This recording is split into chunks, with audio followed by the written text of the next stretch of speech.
love and sex can be terrifying, and in your hands, it's downright scary. What personal connection do you have to the sexy but deadly vixens you play in your horror films?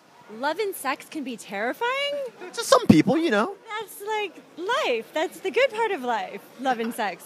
What?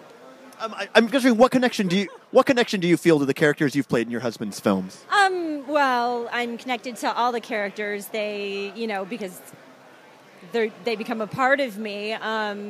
Each one has a different connection to me. I just feel like it takes, when I'm done filming, it takes a while to sort of like get rid of the character, and I miss her, and then I'm over it.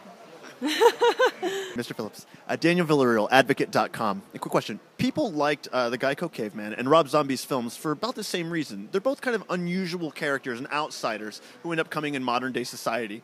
I'm wondering, how do your own feelings, like as an outsider, help connect you to the role that you play in Rob's films? I think we're both outsiders. I think that's why we like each other. I mean, and that's how I seem to navigate my career that way. Unfortunately, in this case, it works out great. Most cases, I'm doing some independent movie out in the desert somewhere, and trying to make ends meet. So, what do you think is the overall appeal? I mean, why does Rob Zombie kind of stand out as an outlier that's so popular? What's the cult appeal? The cult appeal? I mean, if you see his movies, it's just it's a visual bonanza, and especially this one.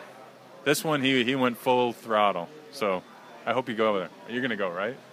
Okay. Are you going after? Absolutely. Okay, good. Quick question, Michael. Yes. So Rob Zombie's first film, House of a Thousand Corpses, was panned by the critics, and yet he was hired to do Halloween, and it was the most financially successful film of the Halloween series. I'm wondering, apart from his distinct visual style, why have fans and the critics come around to appreciate Rob Zombie's horror? I think there is a certain thing that he does as a filmmaker that connects with an audience that... a studio is very analytical in what they do, and it's a very by the numbers kind of thing, and it's like, we're going to hire this guy, we're going to do this type of film because we want this kind of return on it.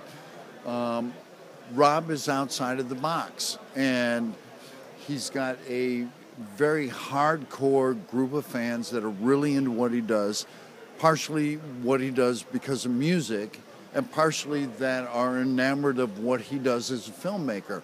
And I think it's not anything that they could take in, as a prior thing and say, oh, he's got this is what it's going to parlay into for us as, dollars and cents.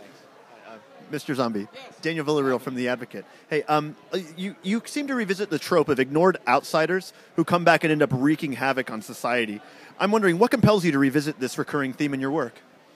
Well, I never thought about it that way, so I guess I just like the outsiders. I like turning all the losers into heroes, because, it's better that way. Curious, every now and then, LGBT people feel like outsiders in our own society. I'm wondering if you've ever considered exploring some LGBT themes in your own work. I never have. I don't know. I guess for whatever reason. no reason, yes or no. I just haven't.